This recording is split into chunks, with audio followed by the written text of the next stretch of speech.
Two ৰঞ্জিতাছ videos মোৰ মৰমৰ class 6ৰ ছাত্ৰ ছাত্ৰী আজি তোমালোকৰ ভিডিঅ' হ'ব তোমালোকৰ কিতাপ উন্মেষ কিতাপৰ পৰা পাঠ আজি আমি আলোচনা কৰিম পাঠ 1 আমাৰ দেশ কবিতা হয় মৰমৰ ছাত্ৰ ছাত্ৰী তোমালোকে কবিতা পঢ়ি ল'বা ধুনীয়াকৈ কিতাপত দিয়া হৈছে আমি আলোচনা কৰিম ক্ৰিয়াকলাপত দিয়া আটাইবোৰ প্ৰশ্নৰ উত্তৰ লগতে ভাষা অধ্যয়নত দিয়া অসমীয়া ব্যাকৰণৰ প্ৰশ্নৰ উত্তৰো আলোচনা কৰিম তোমালোকে যদি মোৰ চেনেলত নতুনকৈ আহিছা চেনেল সাবস্ক্ৰাইব কৰি থৈ দিবা নতুন ভিডিঅ'ৰ নটিফিকেশ্যন পোন প্ৰথমতে পাবা ক্ৰিয়াকলাপত পাঠ ভিত্তিক প্ৰশ্ন দিয়া হৈছে প্ৰশ্নবোৰৰ উত্তৰ আলোচনা কৰিম ক্ৰিয়াকলাপত 1 নঙত দিয়া হৈছে তলত দিয়া প্ৰশ্নসমূহৰ শুদ্ধ উত্তৰটো বাছি উলিয়াই সঠিক বৃত্তটো পূৰ কৰা কবিতাটোত আমাৰ দেশৰ মূৰৰ মুকুট বুলি কাৰ কথা কৈছে ক লুইতৰ খ দেৱভূমিৰ গ হিমালয়ৰ ঘ পাটকাইৰ কাৰ কথা কৈছে হিমালয়ৰ গত তোমালোকে গড় বৃত্তটো পূৰ কৰিবা ঠিক আছে মই অকল শুদ্ধ চিন দি থৈ দিছোঁ ইয়াত দিয়া হৈছে কবিয়ে আমাৰ দেশক দেৱভূমিৰ লগত কিয় তুলনা কৰিছে ক হিমালয় পৰ্বত আমাৰ দেশৰ শিৰত মুকুট হিচাপে থকাৰ বাবে খ আমাৰ দেশখন ধনে ধানে ৰূপে ৰসে গীতে ভৰি থকাৰ বাবে গ পুৰাণ মহাভাৰতত আমাৰ দেশখনক দেৱভূমি ৰূপে বৰ্ণনা কৰাৰ বাবে ঘ আমাৰ দেশখন পাহাৰ পৰ্বত নদ নদী আদিৰে ভৰি থকাৰ বাবে উত্তৰ গ পুৰাণ মহাভাৰতত আমাৰ দেশখনক দেৱভূমি ৰূপে বৰ্ণনা কৰাৰ বাবে ঠিক আছে ইয়াত তোমালোকে বৃত্তটো পূৰ কৰিবা এতিয়া আমাক 2 নং প্ৰশ্নত দিয়া হৈছে তুমি ওপৰত দ্বিতীয় প্ৰশ্নৰ উত্তৰটো কিয় শুদ্ধ বুলি বাছি ললা সহপাঠীৰ লগত আলোচনা কৰি কোৱা তোমালোকে কিয় বাছি ললা গড় উত্তৰ যে শুদ্ধ বুলি তোমালোকে এটো নকবা যে আমি ভিডিঅ'ত চাইছিলো উত্তৰটো শুদ্ধ বুলি দিয়া হৈছে বুলি কিন্তু আমি কিতাপত পাইছিলো হয়নে কিতাপত পাইছিলো ইয়াত চোৱা এ ধুনীয়াকৈ দিয়া হৈছে নানা গুণ গান সুমধুৰ নাম পুৰাণত ভাৰতত দেৱভূমি বুলি আমাৰ দেশেই জিলিকিছে জগতত ঠিক আছে ইয়াত আছে বাক্য শাৰী সেইকাৰণে আমি ক'লো উত্তৰ গ শুদ্ধ এতিয়া আমি আলোচনা কৰিম 3 নঙত দিয়া হৈছে তলত দিয়া প্ৰশ্ন কেইটাৰ উত্তৰ লিখা ক কবিয়ে কোন ঠাইত অৰুণ উদয় হয় বুলি উল্লেখ কৰিছে প্ৰশ্নবোৰৰ উত্তৰ মই লিখিয়ে ৰাখিছো আলোচনা কৰিম কৰ উত্তৰত লিখিবা কবিয়ে পাটকাই পৰ্বতত অৰুণ উদয় হয় বুলি উল্লেখ কৰিছে পাটকাই হ'ব উত্তৰ ঠিক আছে খ প্ৰশ্নত দিয়া হৈছে কবিয়ে অমৃতধাৰা কত বৈছে বুলি কৈছে উত্তৰ কবিয়ে অমৃতধাৰা খাচিয়া পৰ্বতত বৈছে বুলি কৈছে গ প্ৰশ্নত দিয়া হৈছে কিহে অসমী আইৰ গাৰ জেউতি চৰাই উত্তৰ শুকুলা পাতৰ ৰিহা মেখেলাই আইৰ গাৰ জেউতি চৰাই ঠিক আছে ঘৰ প্ৰশ্ন দিয়া হৈছে দেৱভূমি বুলি কবিয়ে কোনখন ঠাইৰ কথা কৈছে উত্তৰ দেৱভূমি বুলি কবিয়ে আমাৰ দেশখনৰ ঠাইৰ কথা কৈছে উঙ প্ৰশ্ন কবিয়ে অসমী আয়ে কিহৰ হাতখৰি পিন্ধা বুলি কৈছে উত্তৰ কবিয়ে অসমী আয়ে জান জুৰি হাতখৰি পিন্ধা বুলি কৈছে ঠিক আছে ইয়াৰে পৰা উত্তৰ লিখি ল'বা এতিয়া আমি আলোচনা কৰিম 4 নং প্ৰশ্নত দিয়া হৈছে কবিয়ে আমাৰ দেশখনক কি কাৰণত স্বৰ্গতকৈও অধিক বুলি কৈছে আলোচনা কৰি বহলাই লিখা উত্তৰত লিখিবা নিজৰ দেশ তথা জন্মভূমি সকলোৰে আপোন আৰু আদৰৰ নিজৰ দেশ আৰু জন্মভূমিক সকলোৱে ধুনীয়া আৰু গৌৰৱৰ ঠাই বুলি অনুভৱ কৰোঁ আমাৰ দেশখন সাহিত্য সংস্কৃতি দেৱ দেৱতা ঋষি মুনি আৰু গুণী জ্ঞানী লোকৰ বাবে বিশ্বত পৰিচিত ইয়াৰ প্ৰাকৃতিক শোভা ভৌগোলিক বৈচিত্ৰ্য আদিয়ে আমাৰ দেশ তথা জন্মভূমিক মনোমোহা কৰি তুলিছে সেই কাৰণে কবিয়ে আমাৰ দেশখনক স্বৰ্গতকৈও অধিক বুলি কৈছে অলপ বহলাই বা আলোচনা কৰি লিখিবলৈ দিয়া হৈছে সেইকাৰণে মই ইমানখিনি লিখিলো এতিয়া আমি আলোচনা কৰিম 5 নং প্ৰশ্ন দিয়া হৈছে কবিতা ফাঁকিৰ পৰা তলত দিয়া প্ৰশ্ন কেইটাৰ উত্তৰ লিখা পাটকায়ে মেলে কলা চুলি তাৰি অৰুণ উদয় তাত লুইতে পখালি চৰণ দুখনি দিয়ে ৰিয়াখনি গাত ক প্ৰশ্ন কলা চুলি তাৰি কোনে মেলে বুলি কৈছে উত্তৰত লিখিবা কলা চুলিতাৰি পাটকাই পৰ্বতে মেলে বুলি কৈছে। প্ৰশ্ন লুইতে কাৰ চৰণ দুখনি পখালি দিয়ে বুলি কৈছে। উত্তৰ লুইতে আমাৰ দেশৰ চৰণ দুখনি পখালি দিয়ে বুলি কৈছে অথবা অসম। ঠিক আছে, আমাৰ জন্মভূমি মাতৃভূমি অসম। তোমালোকে লুইতে আমাৰ অসমৰ চৰণ দুখনি পখালি দিয়ে বুলি কৈছে বুলি লিখিলেও উত্তৰ ভুল নহ'ব। মই কবিতাৰ আধাৰত লুইতে আমাৰ দেশৰ চৰণ দুখনি পখালি দিয়ে বুলি কৈছে লিখিছোঁ। প্ৰশ্নত দিয়া হৈছে ৰিয়াখনি বুলি কিহৰ কথা কৈছে। উত্তৰ ৰিয়াখনি বুলি লুইতৰ কথা কৈছে। এতিয়া আমি আলোচনা কৰিম। ইয়াত ৬ত দিয়া হৈছে কবিতাটিৰ ভাৱৰ লগত সংগতি ৰাখি ক অংশৰ সৈতে খ অংশ আঁচ টানি মিলোৱা। ক অংশ খ অংশ। ক আৰু কত গিৰি আছে শোভা কৰি আচলত নাচে তৰা। গিৰি মানে পৰ্বত, ইয়াত মিলিব চোৱা। পৰ্বত পাহাৰ আদি দেশ মাতৃৰ অলংকাৰ স্বৰূপ। ইয়াত প্ৰবাহিত হৈ থকা নৈ নিজৰাসমূহক মাতৃৰ চাদৰৰ আঁচলৰ লগত তুলনা কৰিব পাৰি। ইয়াত জোন বেলি তৰাই তীৰবিৰণি তুলি অপূৰ্ব শোভাৰ সৃষ্টি কৰে। ঠিক আছে, আৰু ইয়াত দিয়া হৈছে অসমা সুষমা মুনি মনোৰমা আমাৰ চেনেই আই। ইয়াত মিলিব চোৱা। পৰ্বত পাহাৰ নদ নদীৰে সমৃদ্ধ অসম এখন মনোৰম ঠাই। জ্ঞানী লোকসকলৰ বিভিন্ন অৱদানেৰে অসম মাতৃক সমৃদ্ধ হৈ আছে।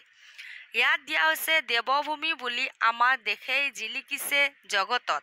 ইয়াত চোৱা, ইয়াত মিলিব বেদ পুৰাণ ৰামায়ণ মহাভাৰত আদি প্ৰাচীন গ্ৰন্থসমূহত আমাৰ দেশখন দেৱতাই নিৰ্মাণ কৰিছিল বুলি উল্লেখ আছে। সেয়েহে ই দেৱভূমি। প্ৰাচীন সভ্যতা হিচাপে আমাৰ দেশখন বিশ্বৰ বুকুত জিলিকি আছে।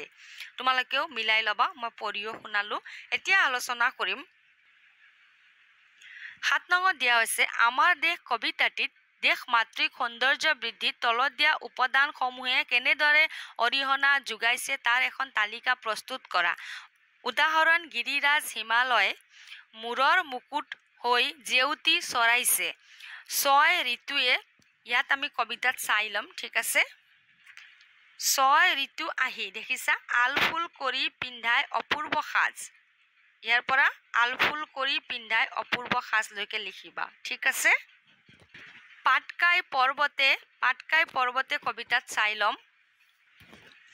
ইয়াত চোৱা পাটকায়ে মেলে কলা চুলি তাৰি অৰুণ উদয় তাত। তোমালোকে লিখিবা মেলে কলা চুলি তাৰি অৰুণ উদয় তাত। লুইতে দিয়া হৈছে, লুইতেত লিখিবা তোমালোকে। ইয়াত চোৱা লুইতে পখালি চৰণ দুখনি দিয়ে ৰিয়াখনি গাত। কুলু কুলু কৰি আহে জান জুৰি লৈ খাতে খৰি হাড়। ঠিক আছে, তোমালোকে লিখিব পাৰা আহে জান জুৰি লৈ খাতে খৰি হাড়। পৰ্বত পাহাৰে চাই ল'ম কিতাপত। ইয়াত চোৱা আৰু কত গিৰি আছে শোভা কৰি আচলত নাচে তৰা। গিৰি মানে পাহাৰ পৰ্বত। ঠিক আছে, আছে শোভা কৰি আচলত নাচে তৰা লিখিলে হৈ যাব। বুজি পাইছা?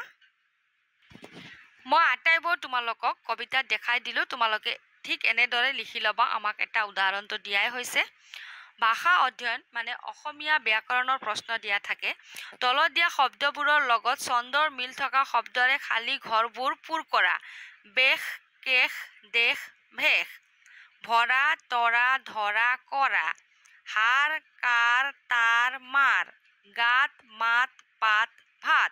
তোমালোকৰ ফালৰ পৰা লিখিব পাৰা। মই ঠিক উদাহৰণে দিছোঁ ইয়াত দিয়া ধৰণেৰে। ঠিক আছে, ৯ নং শব্দৰ খেল খেলো আহা। ইয়াত আমাক শব্দৰ খেল খেলিবলৈ দিয়া হৈছে। এতিয়া আমি খেলি ল'ম।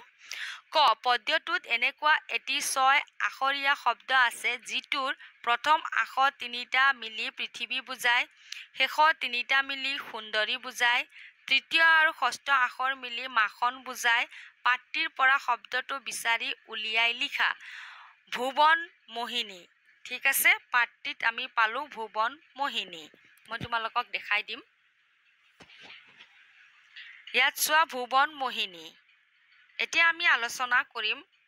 এতিয়া হৈছে এতিয়া শব্দটোৰ প্ৰথম আখৰটোৰ পৰা উকাৰ আঁতৰাই দিলে। প্ৰথম আখৰটোৰ পৰা উকাৰ আঁতৰাই দিলোঁ, ভ পালোঁ। ঠিক আছে, প্ৰথম আৰু দ্বিতীয় আখৰ মিলি জগত বুজোৱা শব্দটো হ'ব ভৱ।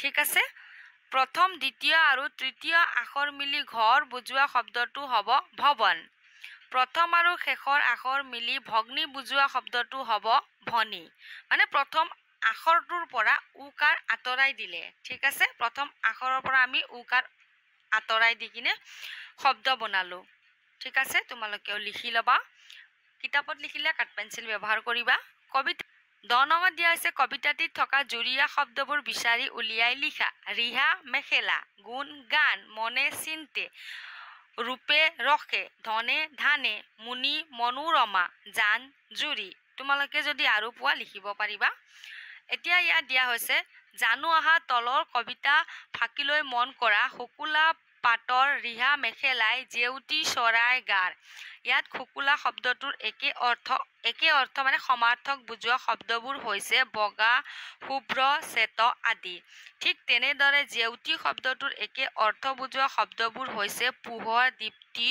জ্যোতি আদি এতিয়া 11 নম্বৰত দিয়া হৈছে আমাক শিক্ষকৰ সহায় লৈ অথবা অভিধান সমাৰ্থক শব্দকোষ আদি ব্যৱহাৰ কৰি তলৰ শব্দবোৰৰ সমাৰ্থক শব্দ লিখা আমাক সমাৰ্থক শব্দ লিখিবলৈ দিয়া হৈছে ঠিক আছে আমি আলোচনা কৰিম এতিয়া অৰুণ মানে উষা সূৰ্যোদয় আৰুণ্য গিৰি মানে পাহাৰ পৰ্বত শৃংগ জননী মানে মাতৃ আই মা ভৱন মানে নিবাস ঘৰ আৱাস সাজ মানে পোছাক গহনা ভূষণ তোমালোকে লিখি ল'বা মই অলপ জুম কৰি দেখাই দিম ঠিক আছে চাই লোৱা জুম কৰি দেখাই দিছো তোমালোকে ইয়াৰে পৰা লিখি ল'বা এতিয়া আমি আলোচনা কৰিম বাক্য ৰচনা কৰা অপূৰ্ব আলফুল কৰি পিন্ধাই অপূৰ্ব সাজ উদয় সূৰ্য উদয় হলে পৃথিৱী পোহৰত ভৰ্তি হয় মনোহৰ আমাৰ দেশৰ ৰূপ মনোহৰ জেউতি নিজৰ মনটো সদায় জেউতি কৰি ৰাখিব লাগে তোমালোকে জেউতি ইয়াৰে পৰাও লিখিব পাৰিবা জেউতি বাক্য ৰচনা ইয়াৰ পৰা লিখিব পাৰিবা গিৰিৰাজ হিমালয়ে মূৰৰ মুকুট হৈ জেউতি চৰাইছে লিখিলেও শুদ্ধ হ'ব চেনেহী চিৰ চেনেহী মোৰ ভাষা জননী আলফুল শিক্ষক গৰাকীয়ে আলফুলে উত্তৰবোৰ পঢ়িছে অথবা আলফুল কৰি পিন্ধাই অপূৰ্ব সাজ লিখিব পাৰা মই কবিতাৰ পৰাই দিছো তোমালোকে নিজৰ ফালৰ পৰা বাক্য ৰচনা কৰিব পৰা মই মাত্ৰ দেখাই দিছো যে এনে ধৰণেৰে বাক্য ৰচনা কৰিব লাগে বুলি ইয়াত উদাহৰণ দিয়া নাই 13 নং প্ৰশ্নত দিয়া হৈছে কবিতাটোত উচৰা উচৰিকৈ থকা বিশেষণ আৰু বিশেষ্য পদবোৰ বিচাৰি উলিয়াই তলৰ তালিকাত ভৰোৱা বিশেষণ অপূৰ্ব বিশেষ্য সাজ চেনেহী আই ৰিয়াহনী গাত জিলিকিছে জগতত হাতে খৰি হাৰ নাচে তৰা ঠিক আছে মই লিখি দিছো তোমালোকে এবাৰ বিদ্যালয়ত নিজৰ শিক্ষক আৰু শিক্ষয়িত্ৰীৰ লগত আলোচনা কৰি লিখিবা ইয়াত আমাক দিয়া হৈছে 14 নঙত খাজ শব্দ প্ৰয়োগ কৰি বিভিন্ন অৰ্থ প্ৰকাশ বাক্য ৰচনা কৰা খাজ মানে পোছাক তোমালোকে লিখিব পাৰা মোৰ বহুত খাজ আছে খাজ মানে বাচন আমাৰ ঘৰত খাজ আছে খাজ মানে নিৰ্মাণ কৰ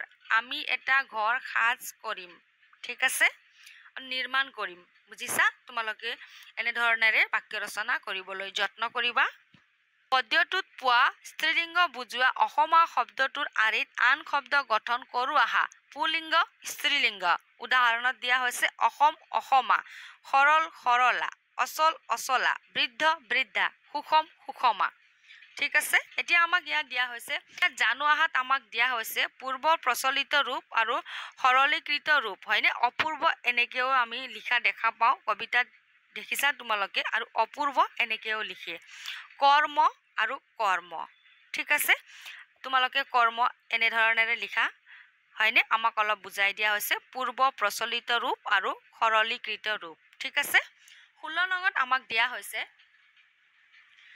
তলত দিয়া শব্দ কেইটাৰ সৰলীকৃত ৰূপটো লিখা দুৰ্বল দুৰ্বল চোৱা কৰদৈ কৰদৈ কীৰ্তন কীৰ্তন অৰ্জুন অৰ্জুন পৰ্বত পৰ্বত শৰ্মা শৰ্মা ঠিক আছে বুজি পাইছা আমাক ইয়াত বুজাই দিয়া হৈছে এতিয়া আমি চাই লওঁ জ্ঞান সম্প্ৰসাৰণত কি দিয়া হৈছে জানো আহা কবিতাটিত প্ৰকাশ পোৱা অনুসৰি অসমৰ ভৌগোলিক অৱস্থিতিৰ লগত পৰিচয় হওঁহা বৰ্তমান অসমৰ ভৌগোলিক চিত্ৰ হিমালয় পৰ্বত পাটকাই পৰ্বত ব্ৰহ্মপুত্ৰ খাচিয়া পাহাৰ ঠিক আছে ইয়াত দিশ দিয়া হৈছে পূব পশ্চিম উত্তৰ দক্ষিণ এতিয়া চোৱা 17 নং প্ৰশ্ন ভৌগোলিক চিত্ৰখনত অসমী আইৰ মুকুট কাৰ কথা কোৱা হৈছে হিমালয় পৰ্বত ঠিক আছে চুলিটাৰী পাটকাই পৰ্বত আৰু চৰণ বুজোৱা অংশবোৰ চিনাক্ত কৰা চৰণ ব্ৰহ্মপুত্ৰ ঠিক আছে মই ইয়াত লিখিয়ে থৈছো ভালকৈ চাবা তোমালোকে দেখাই পাবা জুম কৰি দেখাই দিছো ঠিক আছে তোমালোকে কিতাপত লিখিলে কাঠ পেন্সিল ব্যৱহাৰ কৰিবা 18 নং প্ৰশ্ন দিয়া হৈছে তোমালোকে কবিতাটোত খাটখৰি নামৰ অলংকাৰ বিধৰ নাম পাইছা এতিয়া তলত দিয়া শব্দ জালৰ পৰা আন কেইবিধমান অসমীয়া অলংকাৰৰ নাম বাছি উলিয়াই ছবিসমূহৰ উপযুক্ত স্থানত লিখা ইয়াত চোৱা মই ইয়াত দাগ দিয়ে থৈছো মই তোমালোকৰ ইয়াত ছবিত নামো লিখিছো মাটি খুনাম ছবি চোৱা দুগদুগী আঙঠি কেৰু গামখাৰু নুপুৰ জুনবিৰি পালি ঢোলবিৰি ঠিক আছে তোমালোকেও লিখি লবা ইয়াৰে পৰা আশা ৰাখো মৰমৰ ছাত্ৰ ছাত্ৰী তোমালোকে আজিৰ ভিডিঅ' বুজি পাইছা বুলি তোমালোকক যদি ভিডিঅ'ৰ পৰা অলপ হলে সহায় হৈছে বুলি ভাবা ভিডিঅ' লাইক কৰিবা নতুন নতুন ভিডিঅ'ৰ নটিফিকেশ্যন পাই থাকিবা আজিৰ কাৰণে ধন্যবাদ আকৌ লগ পাম আমি নতুন ভিডিঅ'ত